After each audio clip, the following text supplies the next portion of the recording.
everybody knew I'd been a missionary, and lots of people would say, you know, why would you have been a missionary? I had always felt like if the Lord made it clear to me to go to the mission field, that would be where I would go. I must have said it many times, Lord, if there's ever anything you want me to do about the Aucas, you'll have to show me. I don't know how or when or where it could ever happen, but I'm available. The missionaries in Ecuador were very aware that there was this little group of people, that spirit people, so we knew that was their lifestyle.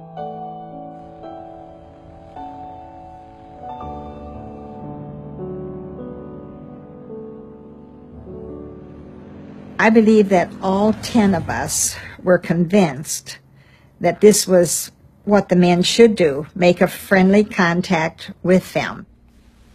Pete and I had been reading in 2 Corinthians, and in the version I read, the 5th verse in the 5th chapter said, "He who has prepared you for this very thing is God." Now,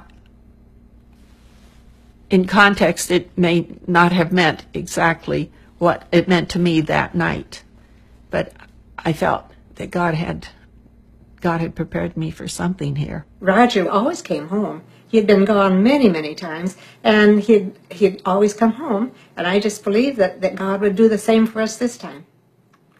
Saturday they flew out again, came back Saturday night, and Sunday, Pete, his last words, I believe, were, "Pray, girls." I don't know why he called us girls, but we were younger then.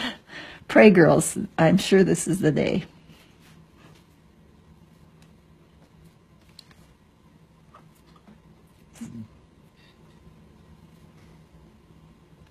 And it was the day. It was the day they died, but it was the day God did what his plan was. This is awful. 45 years later.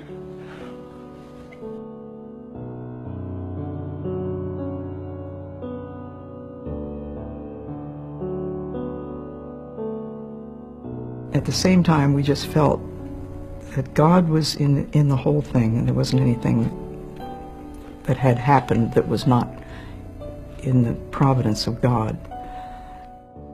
I just was there stunned. But I still believe God. I began to wonder why I was there for such a short time and for this to happen. And it took years for me, looking back on that, to realize that God had a plan. When we all went into Marj's bedroom, and Dr. Johnson told us, my first thought was, what will I do with this baby? How am I going to have Dad's baby, not have Ed? I'm not proud of that, but that was one of my first thoughts.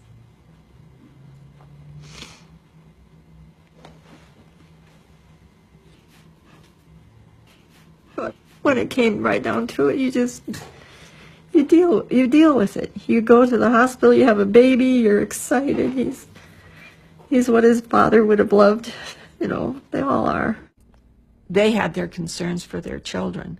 You know, how do you tell children that their fathers were not coming back? I didn't have that to deal with. And so I didn't have that kind of pain. As time went on, it became more difficult because then I didn't have, there was no part of Pete. I was alone, and I felt that. Well, you know, it's a long time ago, but I don't remember ever questioning God about it. I knew that He led us there.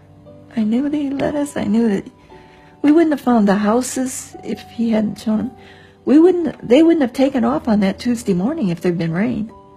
God could have stopped them in any number of ways. But God didn't want to stop them. God was leading them to do it. And the men wanted to give the gospel to the Indians. And sometimes I used to feel bad that they didn't really get that chance to see the gospel take seed in the Indians. But the truth is, they might not have been reached if those men had not been sacrificed. You're kind of angry at God, but you trust him. But at the same time, there's all these emotions that come about. He does cause grief sometimes, but he will have compassion according to his abundant loving kindness. And I felt his abundant loving kindness. I tell you, I felt his care over all these years. The older I get, the more totally convinced I am that God does know what he's doing. He loves us with an everlasting love, and he wants us to trust him.